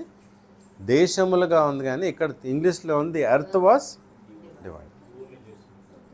భూమి దేశములుగా ఉంది, అక్కడ ఇంగ్లీష్లో దేశములుగా లేదు. The earth was divided. Okay, now ఇక్కడ చాలామంది థింకర్స్ ఏమంటారంటే, here is where initially earth was suppose to be like this. దేవుడు ఏం చేశాడు? భూమిని నీరుని వేరుపరిచినాడు. అప్పుడు ఇనిషియల్గా థింకింగ్ ఏంటంటే ఇలాగే ఉండేది భూమిని. ఓకే, ఒక భూభావంగానే ఉండేది అది. తర్వాత థింకింగ్ ఏంటంటే it split up like this. నా lot of normal scientist thinking ఏంటంటే this happened over millions of years. Okay, కొన్ని లక్షల సంవత్సరాలు పట్టింది భూమికి ఇలాగా స్ప్లిట్ అవటాకని కొంతమంది శాస్త్రవేత్తల థింకింగ్. ఓకే, దానికి వాళ్ళ ప్రూఫ్స్ వాళ్ళు తెస్తారు. మిగతా వాళ్ళ థింకింగ్ ఏంటంటే people who believe the Bible is true, first of all there thinking is the earth is young. Okay, young earth scientist అని ఉంటారు. మీరు గూగుల్ చేసుకుంటే దాంట్లో లాట్ ఆఫ్ ఇన్ఫర్మేషన్ ఉంటుంది. These are Bible believing scientists who believe the earth is no older than 10,000 years. వాళ్ళ belief ఏంటంటే earth age maximum 10,000 ఉంటుంది. వాళ్ళ తర్వాత బిలీఫ్ ఏంటంటే this happened probably in the time of Noah. Noah టైంలోనే flood ఉన్నప్పుడు, flood తర్వాత ఉన్న కొన్ని రోజుల్లో ఇది జరిగిపోయింది. ఇక్కడ some thinkers what they believe is Peleg సమయంలో ఇది జరిగింది. ఓకే, ఎందుకంటే బైబిల్ అక్కడ ఏమిస్తున్నాడు? ఆయన పెలెగ్ సమయంలో ఏమైంది? The earth was divided. ఈ ఒక్క ల్యాండ్ మాస్ ఇట్లా డివైడ్ అయిందని పెలెగ్ సమయంలో జరిగిందని కొంతమంది థింకింగ్. ఓకే, కొంతమంది ఏంటంటే నోవా టైంలో జరిగిందని కొంత thinking. But young earth scientist like I said, they believe that the age of the earth is only 10,000 years. 10,000 కన్నా ఎక్కువ కాదని is younger. There is a lot of research that happens there. Okay, మీకు కావాల్సిన నేను websites నేను పంపిస్తాను, మీరు చూసుకోండి. Okay, right. So that's what happened. అది మీకు చాప్టర్ 10లో టువర్డ్స్ ది ఎండ్ ఉంటుంది. దాని తర్వాత another thing that you might want to note here is chapter 11, Babel. ఆ రోజుల్లో one of the things that Nimrod బాగా పైనియర్ చేసింది ఏంటంటే బిల్డింగ్ ఆఫ్ దీస్ టవర్స్. దీన్ని జిగ్రాట్స్ అంటారు, జిగ్రాట్స్. ఓకే, జిగ్రాట్స్ ఇట్లా కట్టారు. ఇదిగో దిస్ ఇస్ ద నేమ్. ఇది ఎక్కువ ఈ రోజుకి కూడా ఇరాక్ దేశంలో చాలా ఉన్నాయి. ఇరాక్ ప్రదేశంలో జిగ్రాట్స్, ఇరాక్ ఇరాన్లో కూడా ఈ జిగ్రాట్స్ ఉన్నాయి, అవశేషాలు ఇంకా ఉన్నాయి. కొన్ని జిగ్రాట్స్ని మళ్ళీ వాళ్ళు పునరుద్ధరించి చక్కగా చేసి పెట్టారు విజిటర్స్ కోసం, విజిటర్స్ వెళ్ళి చూడటానికి. ఓకే, జిగ్రాట్స్ ఏంటంటే ఇలాగ స్టెప్డ్. ఇప్పుడు ఇదే జిగ్రాట్ మీకు సౌత్ అమెరికాలో కూడా ఉంటుంది. ఇన్కాస్, మైన్స్ వాళ్ళ తవ్వకాల్లో కూడా ఇలాంటి జిగ్రాట్స్ దొరికినాయి. అదేంటంటే లేయర్స్గా ఉంటుంది అనమాట. కింద చాలా పెద్ద లేయర్ ఉంటుంది. ఆ నెక్స్ట్ స్టేర్ అప్పుడు అపార్ట్మెంట్స్ అన్నమాట ఇది. But of course these are very very tall. చాలా పొడుగ్గా కట్టారు జిగ్రాట్స్. ఓకే, ఇదిగో ఈ వన్ ఆఫ్ ది మేబీ ఒక ఫోటో నాకు దొరికింది అని పెట్టాను. ఇది అక్కడ ఎక్కువ కట్టారు. ఓకే, నా బాబేల్ గోపురం కూడా ఒక జిగ్రాట్. బాబేల్లో ఏం జరిగింది అక్కడ? బాబేల్ అంటే అర్థం ఏంటి? తారుమార్, confusion. The meaning of Babel is confusion. అప్పుడు దాకా ప్రపంచంలో ఒకే భాష ఉండేది, అక్కడ దేవుడు భాషలు మార్చాడు. ఓకే, భాషలు మార్చడంతో ఆ గోపురం కట్టడం ఆగిపోయింది. అయితే ఆ గోపురం ఏంటి, ఎందుకు కడుతున్నారు?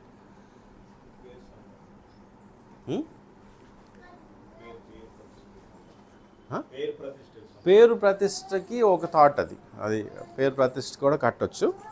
అసలు ఆ గోపురం ఏంటి, ఎందుకు కడుతున్నారు?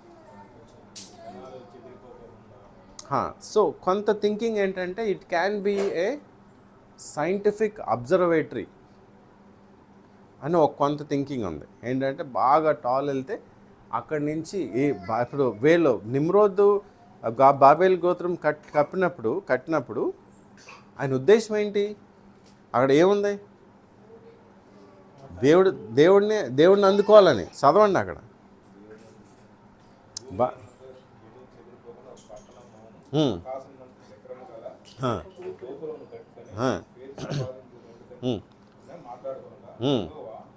నరుల కుమారులు కట్టిన పట్టణము గోపురము చోటు దిగి వచ్చి అప్పుడు యెహోవా ఇదిగో జనము ఒకటే, వారికి అందరికీ భాష ఒకటే, వారు ఈ పని ఆరంభించి ఉన్నారు. ఇక మీదట వారు చేయదలుచుకున్న ఏ పని అయినా చేయకుండా వారికి ఆటంకమేమీ ఉండదు. మనము దిగిపోయి వారిలో ఒకరి మాట ఒకరికి తెలియకుండా అక్కడ వారి భాషను తారుమారు చేయడం రండి అనుకోండి. అలాగూ యెహోవా అక్కడ నుండి భూమి ఎల్లంతటా వారిని చెదరగొట్టింది కనుక వారు ఆ పట్టణం కట్టుట మానేది. దానికి బాబేలు అని పేరు పెట్టింది. ఎందుకనగా అక్కడ యెహోవా భూజనులందరి భాషను తారుమారు చేసెను. అక్కడ యెహోవా భూమి ఎల్లంతటా వారిని చెదరగొట్టింది. Correct, good. చదవండి నెక్స్ట్. అది వదిలేండి, ఇంకా ఆపేసాను. అక్కడితో బాబేల్ అయిపోయింది కదా, క్లోజ్ అయ్యి. So basically some of the thinking ఏంటంటే to build a scientific observatory, బాగా పైకి ఆకాశంలో కట్టి అక్కడి నుంచి వెళ్ళి దే వాంటెడ్ టు అండర్స్టాండ్. ఒకటి. సెకండ్ ఏంటంటే మనం దేవుడి దగ్గరికి వెళ్ళిపోవాలి, పట్టణం కట్టి దేవుడి దగ్గరికి వెళ్ళిపోవాలి, దేవుడిని రీచ్ అయిపోవాలి. అదొకటి. నేను ఇందాక అడిగాను క్వశ్చన్, గోపురమే ఎందుకు కట్టారని కదా? గోపురమే ఎందుకు కట్టవలసి వచ్చింది? గోపురాలు ఎందుకు కట్టారు యాక్చువల్లీ? వాళ్ళు అసలు ఆ థాట్ ఎందుకు వచ్చింది? ఎక్కడ ఈజీగా? ఇంతకుముందు మానవాళి ఎలా డిస్ట్రాయ్ అయిపోయింది?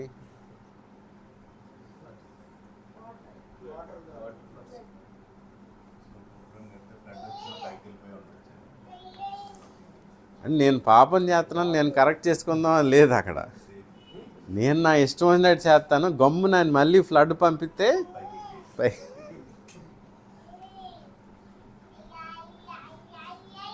సింక్ అయిందా? ఇప్పుడు నేను పాపం చేస్తున్నాను, నేను నన్ను కరెక్ట్ చేసుకోవాలి, నేను యెహోవాతో లైన్లో ఉండాలి, ఇది లేదు. ఇన్ఫ్యాక్ట్ నోహ్ కుమారుల్లో దేవునితో బాగా సాన్నిహిత్యం కలిగి కంటిన్యూ అయినాడు ఎవడు? షేమ్ ఒక్కడే.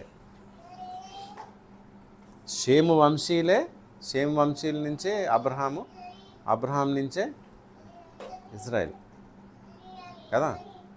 కొద్దిగా దేవునితో సాన్నిహిత్యం కలిగినాడు ఓన్లీ షేమ్. ఇన్ఫ్యాక్ట్ కొంతమంది స్కాలర్స్ ఏమంటారంటే మెల్కీసెదెక్ ఈజ్ షేమ్. ఓకే, అబ్రహాం వెళ్ళి మెల్కీసెదెక్ని కలుస్తాడు కదా, మెల్కీసెదెక్ ఈజ్ షేమ్ హిమ్సెల్ఫ్. అంటే అప్పటికి షేమ్ బతుకుండాలి కదా. ఒకసారి చూద్దాం బతుకున్నాడు లేదో.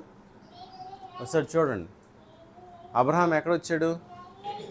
ఇక్కడ వచ్చాడు. Okay, he lived 175 years. In fact Shem అప్పటికి బతికే ఉన్నాడు, ఇంకా అబ్రహాం తర్వాత కూడా ఉన్నాడు.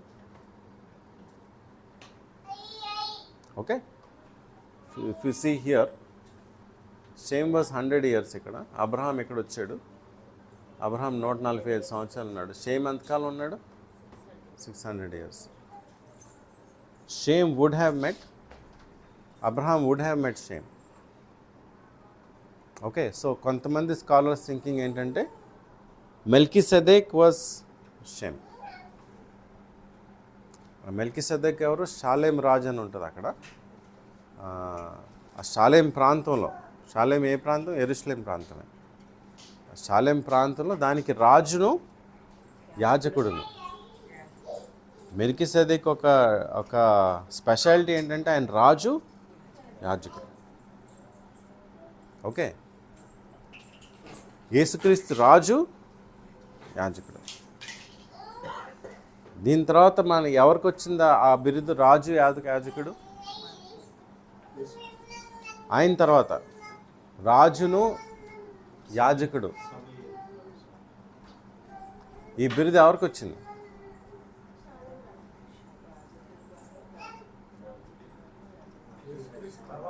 యేసుక్రీస్తు తర్వాత.